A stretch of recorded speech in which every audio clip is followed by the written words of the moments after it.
যাতে করে নব্য আবু জেহেল, নব্য ফেরাউন এবং আবু জেহেলের নাতিপুতিরা সাবধান হয়ে যায়। এরপরেও যেহেতু ওরা সাবধান হয় নাই, তাহলে আমরাও নমরুদকে যেভাবে মনে রেখেছি, কারুনকে যেভাবে মনে রেখেছি, শেখ হাসিনা এবং তাদের নাতিপুতিকে আমরা সেভাবেই মনে রাখবো।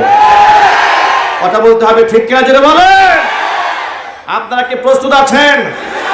কারা কারা প্রস্তুত? দুহাত দেখতে চাচ্ছি।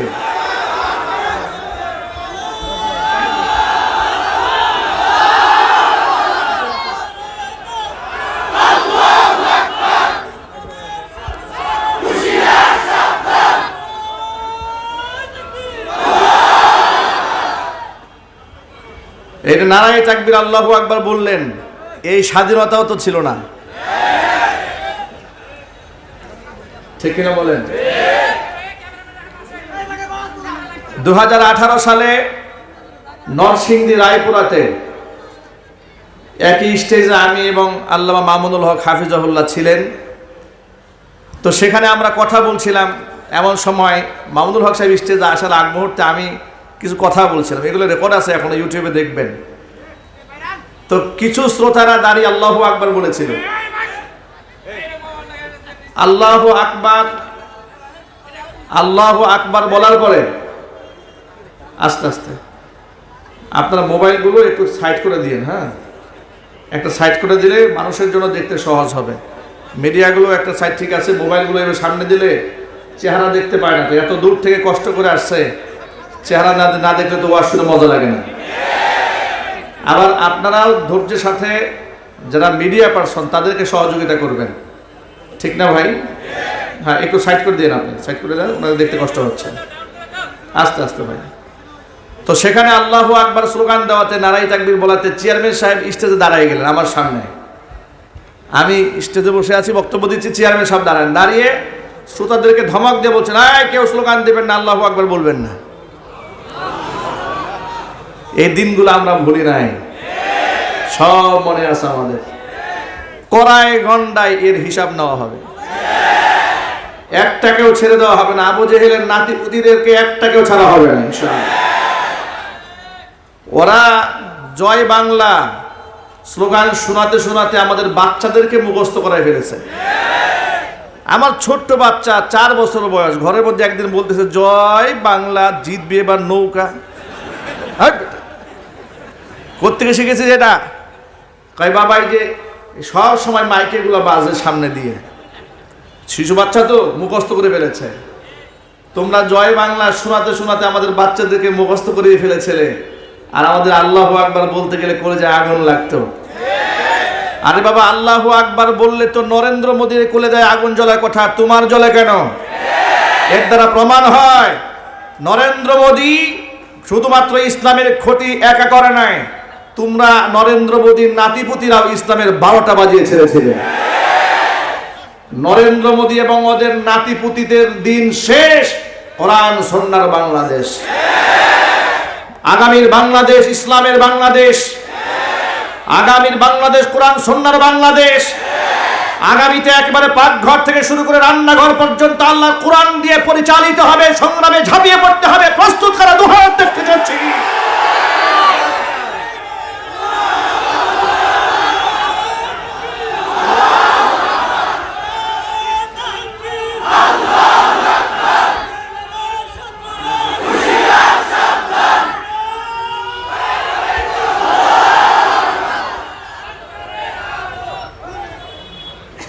আমি আল্লামা মামুনুল হক হাফিজাহুল্লাহকে নিয়ে লাইভ দিয়েছিলাম।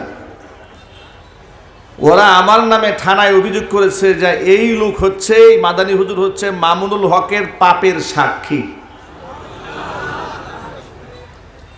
উনি সস্ত্রীক রিসোর্টে যাবেন না, জঙ্গলে যাবেন, সেটা তার ব্যক্তিগত ইস্যু ছিল।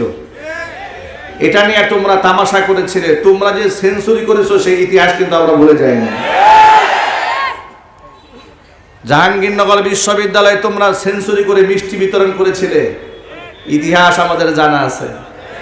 সুতরাং আমাদেরকে নিয়ে আর নাড়াচাড়া, তোমাদের দিন তো শেষ হয়ে গেছে অলরেডি। কিন্তু এখনো দেখি নেতা কর্মীরা দেশ বিদেশ ঘুরে বেড়ায় চোরের মতো, আর পাতি নেতারা ফড়িংয়ের মতো লাফায়। ফেসবুকে এদের আস্ফালন দেখলে মনে হয় এদের কোনো গার্জিয়ান নাই, এদের দিমাগ নষ্ট হয়ে গেছে। এদেরকে বলবো মাসুদ ভালো হয়ে যাও, কথা বলে না ভাই? এদের কি বলবো? মাসুদ ভালো হয়ে যাও। কি ভালো হওয়ার দরকার আছে না নাই? ভালো না হলে ভালো বানাবার ব্যবস্থা আছে না? ইনশাল্লাহ বলেন, আল্লাহ কবুল করেন। আলহামদুলিল্লাহ আলহামদুলিল্লাহ নাহমাদুহু ওয়া নাস্তাঈনুহু ওয়া নাস্তাগফিরুহু ওয়া নু'মিনু বিহি ওয়া নাতাওয়াক্কালু আলাইহি ওয়া নাউযু বিল্লাহ ونعوذ بالله من شرور أنفسنا ومن سيئات أعمالنا من يهده الله فلا مضل له ومن يضلله فلا هادي له ونشهد أن لا إله إلا الله وحده لا شريك له ونشهد أن سيدنا ونبينا وحبيبنا وشفيعنا ومولانا محمدا عبده ورسوله الذي أرسله بالحق بشيرا ونذيرا وداعيا إلى الله بإذنه وسراجا منيرا أما بعد فأعوذ بالله من الشيطان الرجيم بسم الله الرحمن الرحيم وما كان لمؤمن ولا مؤمنة إذا قضى الله ورسوله أمرا إذا قضى الله ورسوله أمرا أن يكون لهم الخيرة من أمرهم ومن يعص الله ورسوله فقد ضل ضلالا مبينا. وقال تعالى في شان حبيبه ومحبوبه آمرا ومخبرا إن الله وملائكته يصلون على النبي يا أيها الذين آمنوا صلوا عليه وسلموا تسليما. اللهم صل على محمد وعلى آل محمد كما صليت على إبراهيم وعلى آل إبراهيم إنك حميد مجيد. اللهم بارك على محمد وعلى آل محمد كما باركت على إبراهيم وعلى آل إبراهيم إنك حميد مجيد. মোহাব্বতে জবান ছেড়ে দিয়ে সকলে মিলে কিছুক্ষণ জিকির করুন লা ইলাহা, জোরে জোরে লা ইলাহা। স্ট্যান্ডটা একটু আগাই দেন, স্ট্যান্ডটা একটু আগাই দেন।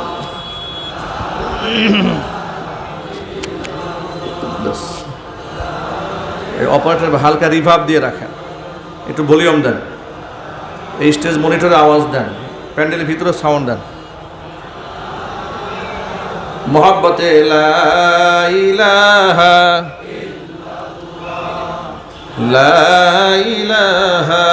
इल्लल्लाह ला इलाहा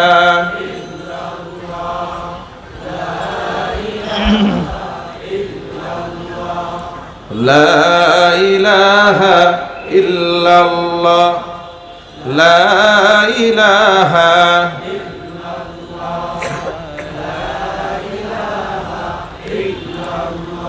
لا إله إلا الله محمد رسول الله صلى الله عليه وسلم।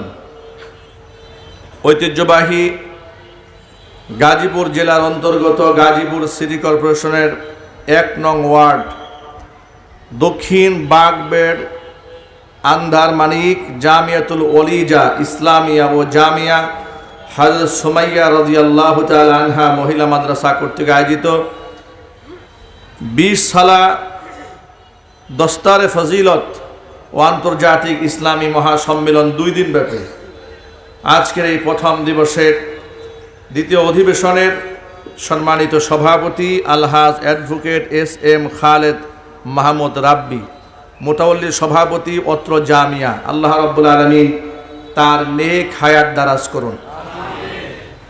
এছাড়াও আমন্ত্রিত বিশেষ অতিথিবৃন্দ, হযরত উলামায়ে কেরাম, মুরব্বিয়ানে ইজম, অত্র এলাকা এবং পার্শ্ববর্তী এলাকার বিভিন্ন প্রান্ত থেকে ছুটে আসা দিনদরদি, ইমানদার, পরহেজগার, মুত্তাকি মুসলিম ভাইরা, পর্দার অন্তরালে অবস্থানরত আমাদের সকলের শ্রদ্ধাভাজন পর্দানিশীন মা এবং বোনেরা, মহান আল্লাহ রাব্বুল আলামিনের দরবারে আলী শানে লাখ কোটি শুকরিয়া আদায় করছি যে মহান মুনিব প্রচণ্ড দাপট এবং ক্ষমতাধর এক স্বৈরাচারীর স্বৈরাতন্ত্র থেকে, জুলুম থেকে, নির্যাতন থেকে জুলাই আগস্টের বিপ্লবের মাধ্যমে ২৫০০ তাজা প্রাণের বিনিময়ে, অসংখ্য লোকদের রক্তের বিনিময়ে আল্লাহ রাব্বুল আলামিন আমাদেরকে মুক্ত করেছেন, স্বাধীন করেছেন, স্বাধীনভাবে কথা বলার মতো পরিবেশ তৈরি করে দিয়েছেন। এই জন্য আপনারা খুশি না বেজার? কম না বেশি? উচ্ছ্বসিত কণ্ঠে, খুশি মনে, মন প্রাণ উজাড় করে আল্লাহ পাকের শেখানো ভাষায় শুকরগুজার করছি। জবান ছেড়ে দিয়ে সকলে একযোগে বলছি আলহামদুলিল্লাহ। রব্বানা লাকাল হামদ হামদান কাসীরা তাইয়িবান মুবারাকান ফীহি। রব্বানা লাকাল হামদু কামা ইয়ানবাগি লিজালালি ওয়াজহিকা ওয়া আযীমি সুলতানিকা। আল্লাহ রাব্বুল আলামিন দুদিনব্যাপী ইসলামী মহাসম্মেলনকে কবুল করুন। জামিয়াতুল ওলিজা ইসলামিয়া ও জামিয়া হযরত সুমাইয়া রাদিয়াল্লাহু তাআলা আনহা মহিলা মাদ্রাসাকে আল্লাহ তাআলা কিয়ামত পর্যন্ত কবুল করুন। মাদ্রাসা দ্বয়ের সমস্ত হাজাত আল্লাহ তাআলা তার গায়বে খাজানা থেকে মিটিয়ে দেন। অক্লান্ত পরিশ্রম করে এই জান্নাতের বাগান যারা সাজিয়েছেন, দূরদারাজ থেকে শোনার জন্য যারা এসেছেন, আজকের মাহফিলের ওসিলা করে আল্লাহ তাআলা সকলকে পরিপূর্ণ হেদায়েত নসিব করুন। কাল কিয়ামতের কঠিন ময়দানে এই আয়োজন আল্লাহ পাক আমাদের সকলের নাজাতের জারিয়া হিসেবে কবুল করুন। অত্র এলাকার সমস্ত মুর্দেগানের কবরে আযাব আল্লাহ তাআলা কিয়ামত পর্যন্ত বন্ধ করে দিন। প্রিয় ভাইরা, মাগরিবের নামাজের পরপরই হাজার হাজার মানুষ বসে আছেন একমাত্র আল্লাহ পাকের কোরআনের কারীমের মহব্বতে, রসুলের সুন্নাহর ভালোবাসায়, ঠিক কিনা? কোরআনে কারীমের আকর্ষণ মানুষকে ঘরে থাকতে দেয় না। কোরআনে কারীমের আকর্ষণ মানুষকে ঘর ছাড়া করে দেয়, বাড়ি ছাড়া করে দেয়। কোরআনে কারীমের আকর্ষণে মানুষ হাসি মুখে ফাঁসির কাস্টে ঝুলতে যায়। কোরআনে কারীমের আকর্ষণে মানুষ হাসি মুখে দ্বিখণ্ডিত হতে জানে। এই কোরআনে কারীমের মোহাব্বত দিয়ে আল্লাহ আমাদের অন্তরকে আলোকিত বানায় দেন। সকলে একটু চিৎকার দিয়ে বলুন আল্লাহুম্মা আমিন। কুরআনের বাণী যে আল্লাহ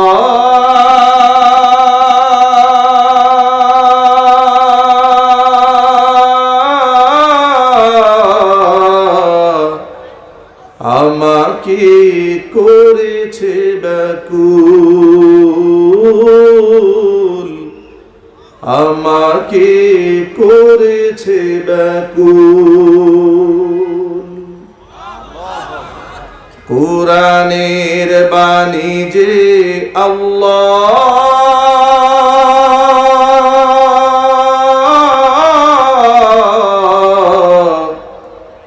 আমাকে করেছে ব্যাকুল,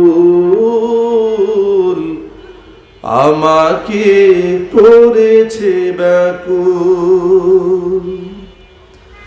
তাই তো মন উঠলে উঠে প্রাণ আমার হয় যে আকুল, আমাকে করেছে ব্যাকুল,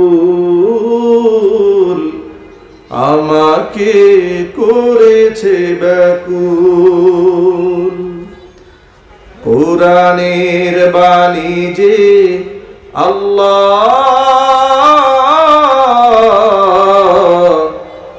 আমাকে করেছে ব্যাকুল, আমাকে করেছে ব্যাকুল। সকল যুগের মানুষ জানে কি মহিমা আল কুরআনে, সকল যুগের মানুষ জানে কি মহিমা আল কুরআনে। এমন মধু পেয়ে হে আল্লাহ, এমন মধু পেয়ে হে আল্লাহ, চিনতে কি কেউ করে ভুল, চিনতে কি কেউ করে ভুল। কুরআনের বাণী যে আল্লাহ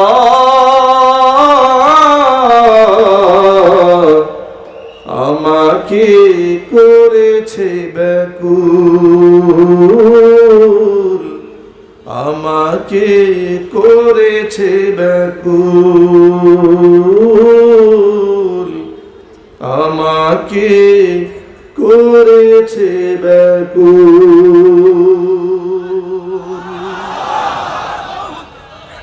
কোরআনে কারীমের ব্যাকুলতায় আপনাদেরকে শীতের রাতেও ঘরে থাকতে দেয় না, ঠিক কিনা বলেন? কোরআনে কারীমের ব্যাকুলতায় এদেশের মানুষ, কত মানুষ ঘর ছাড়া হয়েছে, কত মানুষ বাড়ি ছাড়া হয়েছে, কত মানুষ দেশান্তরিত হয়েছে, কত মানুষ অন্ধকার কারাগারে বছরের পর বছর নিরপরাধ হয়েও কোরআনের ব্যাকুলতায় অপরাধী সাজানো হয়েছে, বছরের পর বছর জেলখানায় কাটিয়েছে একমাত্র কোরআনের ব্যাকুলতায়। কথা বলতে হবে, ঠিক কিনা জুড়ে বলে? সেই দরদ নিয়ে আজকে আমরা এখানে বসেছি। ইনশাআল্লাহ এই ব্যাকুলতা আল্লাহর কাছে মঞ্জুর হবে। কোরআনের নূর দিয়ে আমরা একটি সুন্দর সমাজ বিনির্মাণ করতে সক্ষম হব ইনশাআল্লাহ। আপনারা তো রাজি আছেন ইনশাআল্লাহ? জোরে বলুন ইনশাআল্লাহ। সেই ক্ষেত্রে আপনাদেরকে একটি মূলনীতি মনে রাখতে হবে। আমি অনেক লম্বা কথা বলার সুযোগটা আমাদের হবে না, যেহেতু আমাদের এই সময় মাহফিলের প্রচণ্ড চাপ থাকে। ওজুর খাহি আগেই করে নিচ্ছি। আমার রিয়াজুল করিম ভাই যখন আমাকে দাওয়াত দিয়েছেন তখন তো আমার আলোচনার সময় ছিল বাদ আসর। এই মাহফিলের পরেও আমাকে আরও 3টা মাহফিলে অংশগ্রহণ করতে হবে আজকে। যার দূর মনে চাইলে আমি অনেক লম্বা কথা বলতে পারবো না। আমি মোটা দাগের কিছু কথা, আমি যেহেতু খুব ক্লিয়ার কথা বলতে পছন্দ করি, মোটা দাগের কথাগুলো আমি বিগত জীবনেও বলেছি, আজকে বলবো ইনশাআল্লাহ। সবাই একটু জোরে বলতে হবে ইনশাআল্লাহ। এই অপারেটর ভাই, তোমার ডান পাশে মাইক্রোফোন কাজ করে না? হ্যাঁ, ডান পাশে মাইক্রোফোন কিন্তু কাজ করে না। হ্যাঁ, তাহলে এটা বসে রাখছো কেন? এটা কেবলই সমস্যা, এটা খোলা, এটা মানে কাজ করবে না, কেবল চেঞ্জ করতে সময় লাগবে। এই জন্য এই সাইডে আওয়াজ হয় না, এই বক্সগুলোতে। একটু আওয়াজ বাড়াই দেন, তাহলে একটু বাড়াই, সাউন্ড বাড়াই দেন। প্রিয় ভাইরা আমার, আমরা কোরআনের ব্যাকুলতা নিয়ে এসেছি। আমরা কোরআনের ব্যাকুলতা অন্তরে ধারণ করে আমরা কোরআনময় জীবন গড়ব, কোরআনময় সমাজ গড়ব, বলুন ইনশাআল্লাহ। এটা তখনই বাস্তবায়ন করা সম্ভব হবে যখন আল্লাহ এবং আল্লাহ রসুলের প্রতি আমাদের সন্তুষ্টির মাত্রা এত বেশি হবে, আল্লাহর পক্ষ থেকে ফয়সালা যা হয় সেটাই হাসি মুখে মানতে হবে। নবী করিম সাল্লাল্লাহু আলাইহি সাল্লাম তো বলেছেন, আজাবান লি আমরিল মুমিন, ইমানদারের বিষয়টা খুব আশ্চর্যজনক একটা বিষয়। ইন্না আমরাহু কুল্লাহু লাহু খায়রুন, ইমানদারের সব বিষয় তার জন্য কল্যাণকর হয়ে যায়। সুবহানাল্লাহ বলেন। আচ্ছা, একজন মানুষের জীবনে কি সব কিছু ভালো হয় নাকি? ভালো হয়, কিন্তু রাসূল বলছেন ইমানদারের জীবনে যা কিছু হয় সব কল্যাণকর হয়। আল্লাহর হাবিব ব্যাখ্যা করে বলছেন, ইন আসাবাতহু সাররাউ শাকারা ফাকানা খায়রাল লাহ, যদি তার জীবনে কোনো ভালো কিছু সাধিত হয় তাহলে সে শুকরিয়া আদায় করে, এটা তার জন্য কল্যাণকর হয়ে যায়। ওয়া ইন আসাবাতহু দাররাউ সাবারা ফাকানা খায়রাল লাহ, আর যদি তার জীবনে কোনো বালা মুসিবত আসে সে হতাশ হয় না, নিরাশ হয় না। সাবারা, সে ধৈর্য ধারণ করে, ফাকানা খায়রাল লাহ, মুসিবতটাও তার জীবনের জন্য কল্যাণ বয়ে আনে। জোরে বলেন সুবহানাল্লাহ। ইমানদারের জীবনে সুখ কল্যাণ বয়ে আনে, দুঃখ কল্যাণ বয়ে আনে। সুখ কেমনে কল্যাণ বয়ে আনে? সুখ প্রাপ্তির পরে, নিয়ামত প্রাপ্তির পরে সে শুকরিয়া আদায় করে, এটা তার জন্য কল্যাণ করা হয়। দুঃখ কি করে কল্যাণ বয়ে আনে? যদি তার দুঃখ আসে, কষ্ট আসে, মুসিবত আসে, এরপরে সে সবারা, সে ধৈর্য ধারণ করে, হতাশ হয় না, নিরাশ হয় না। প্রিয় ভাইরা, ইমানদারের জীবনে কি হারাবার কোনো ভয় আছে? আরো যদি বলুন, হারাবার তো কিছু নাই। যদি আমি মরেও যাই তো শহীদ হব, জিন্দা থাকলে আমি গাজী হব। তা আমার জীবনের চাইতে মূল্যবান তো আর কিছু নাই। একটা মানব জীবনে তার নিজের জানের চাইতে মূল্যবান কিছু আছে নাকি? তো সেই জীবনটাও যদি সঁপে দেওয়া হয় তাতেও তো তার লস হওয়ার কিছু নাই। আবার যদি বেঁচে থাকে এতেও তার লস হওয়ার কিছু নাই। কারণ হচ্ছে যতদিন বেঁচে থাকবে আল্লাহর নিয়ামত প্রাপ্ত হবে, আর সে শুকরগুজার বান্দাদের কাতার তালিকায় তার নাম উঠে যাবে। যদি বলতে হবে আল্লাহু আকবার। আমি আপনাদের সামনে মহাগ্রন্থ আল কোরআনের হাজার হাজার আয়াতের ভেতর থেকে সূরাতুল আহজাবের 36 নম্বর আয়াতে কারিমা আমার খুতবার মধ্যে তেলাওয়াত করেছি। আমার তিলাওয়াতকৃত আয়াতটি হিফজুল কোরআন কপির মধ্যে 22 নম্বর পারার 2 নম্বর পৃষ্ঠার একদম শুরুতেই আয়াতটি লিখিত আছে। আপনারা খুললেই আয়াতটা পাবেন। আল্লাহ পাক এই আয়াতের মধ্যে বলেছেন, ওয়ামা কানা লিমুমিনিন ওয়ালা মুমিনাতিন, কোনো বিশ্বাসী পুরুষ কিংবা নারীর অধিকার নাই। কোন ব্যাপারে? ইদা কাদাল্লাহু ওয়া রাসূলুহু আমরান, আমি আল্লাহ কিংবা আমার রসুল যদি কোনো ব্যাপারে কোনো মতামত দিয়ে ফেলে, রায় দিয়ে ফেলে, সিদ্ধান্ত দিয়ে ফেলে, তাহলে আমি আল্লাহর সিদ্ধান্ত আমার রসুলের সিদ্ধান্তের মধ্যে এসে আইয়াকুনা লাহুমুল খিয়ারাতু মিন আমরিহিম, নিজেদের পক্ষ থেকে তারা একটা মতামত ব্যক্ত করবেন, পছন্দ অপছন্দের কথা ব্যক্ত করবেন। সিদ্ধান্ত হয়ে যাওয়ার পরে এমন কোনো রাইট, এমন কোনো অধিকার, এমন কোনো পারমিশন, এমন কোনো অনুমোদন কোন ইমানদার বান্দা বান্দির জন্য নাই। কারণ হচ্ছে আল্লাহ এবং আল্লাহ রসুলের সিদ্ধান্ত ইমানদারদের জন্য শিরোধার্য। মুমিন জীবনের সবচাইতে ভালো সিদ্ধান্ত আল্লাহর পক্ষ থেকে যেটা আসে, তার চাইতে দামি কোনো সিদ্ধান্ত কি মানুষ নিতে পারবে? একটু জোর আওয়াজে বলতে হবে, নিতে পারবে? না, নিতে পারবে না। একটু উদাহরণস্বরূপ বুঝেন আপনারা, আল্লাহ তাআলা নারীদের জন্য পর্দার বিধান দিয়েছেন। আল্লাহ সুবহানাহু ওয়া তাআলা মদ খাওয়া হারাম করেছেন, জুয়া খেলা হারাম করেছেন। আল্লাহ পাক 5 ওয়াক্ত নামাজ বাধ্যতামূলক করেছেন। আল্লাহ পাক সুদী লেনদেন হারাম করেছেন, সুদ ভিত্তিক অর্থনীতি হারাম করেছেন, যাকাত ভিত্তিক অর্থনীতি চালু করে দিয়েছেন। সুবহানাল্লাহ পড়েন। মানব জীবনে কল্যাণকর যা আছে সব আল্লাহর পক্ষ থেকে আল্লাহই ফয়সালা করে দিয়েছে। বান্দার দায়িত্ব হচ্ছে হাসি মুখে আল্লাহ এবং রাসূলের সিদ্ধান্ত মেনে আমল করা। কোন ব্যক্তি যদি এই ক্ষেত্রে আল্লাহ এবং রাসূলের মতামতকে বাদ দিয়ে মাইয়াসিল্লাহ ওয়া রাসূলা, এই ক্ষেত্রে মাসিয়াত উল্লেখ করা হয়েছে, আল্লাহর মতামত রাসূলুল্লাহর মতামত বাদ দিয়ে কোনো ব্যক্তি যদি নিজের মতামতকে প্রাধান্য দিয়ে ভিন্ন রাস্তা গ্রহণ করে, এটা হবে অবাধ্যতা। আল্লাহ এবং রাসূলের অবাধ্যতা করে যদি কোনো ব্যক্তি ভিন্ন পথ অবলম্বন করে, ফাকাদ দাল্লা দালালাম মুবিনা, ব্যক্তি সুস্পষ্ট গোমরা হয়ে যাবে। আমি আপনাদেরকে ছোট্ট করে প্রশ্ন করতে চাই, আপনারা জবাব দেবেন। আমরা কি গোমরা হতে চাই? আরো যদি বলুন, আমরা সঠিক পথে পরিচালিত হতে চাই। আল্লাহর হাবিব কোরআন সম্পর্কে বলেছেন, ইন্না হাদাল কুরআনা সাবাবুন, কোরআন এমন একটা রশি, তরফুহু বিআইদিল্লাহি ওয়া তরফুহু বিআইদিকুম, এই রশির এক প্রান্ত আল্লাহর হাতে, আরেক প্রান্ত বান্দা তোমাদের হাতে। লাং তাদিল্লু ওয়া লাং তাহলিকু বাদাহু আবাদা, কোশ্চিন কালেও তোমরা বিভ্রান্ত হবে না, হক থেকে বিচ্যুত হবে না, তোমরা ধ্বংসপ্রাপ্ত হবে না, যদি কোরআন নামক রশিটাকে মজবুত ভাবে আঁকড়ায় ধরে রাখতে পারো। তোমাদের পদস্খলন হবে না, ধ্বংসপ্রাপ্ত হবে না। শর্ত একটা, কোরআনকে অবলম্বন বানিয়ে রাখতে হবে। আল্লাহ পাক যেন কোরআনে কারীমকে অবলম্বন বানিয়ে রাখার তৌফিক দান করেন। জোরে কোন আল্লাহুম্মা আমিন। এই আয়াতটি নাজিল হওয়ার একটা প্রেক্ষাপট আছে, যেটাকে তাফসীরের ভাষায় শানে নুজুল বলা হয়। মানে আয়াত নাজিল হওয়ার প্রেক্ষাপট, কেন আল্লাহ পাক এই আয়াতটা নাজিল করলেন, এর একটা ঘটনা আছে।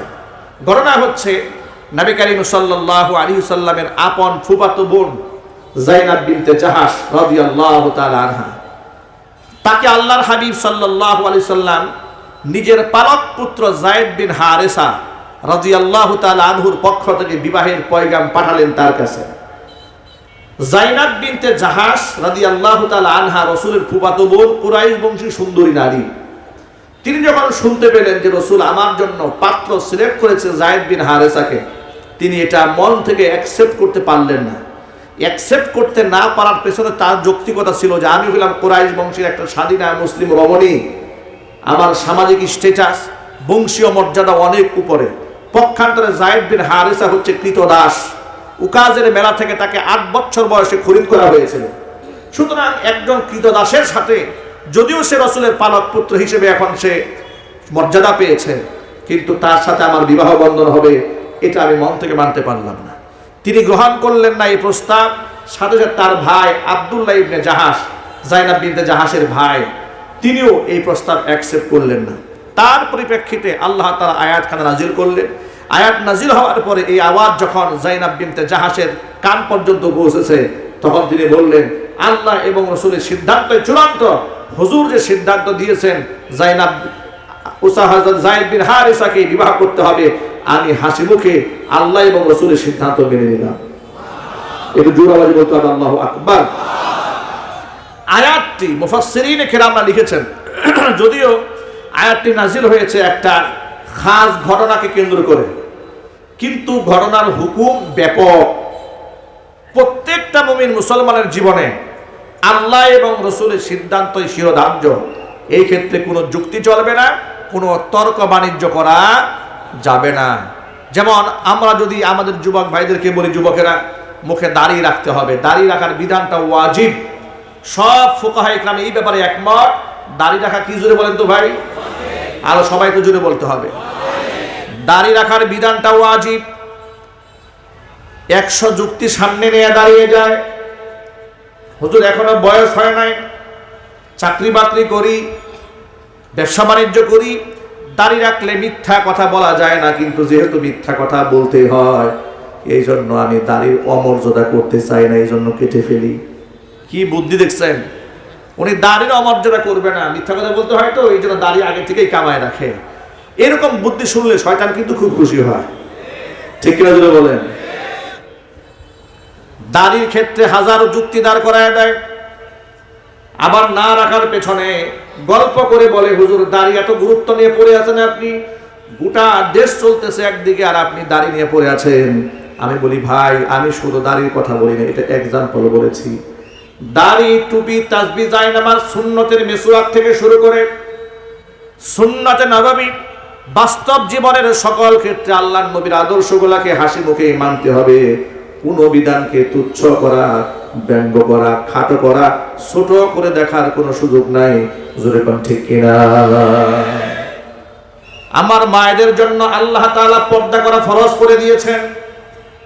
নবী করিম সাল্লাল্লাহু আলাইহি সাল্লাম বলেছেন, সালাসাতুন ক্বাদ হারামাল্লাহু আলাইহিমুল জান্নাহ, তিন শ্রেণীর মানুষের জন্য জান্নাত আল্লাহ হারাম করেছেন।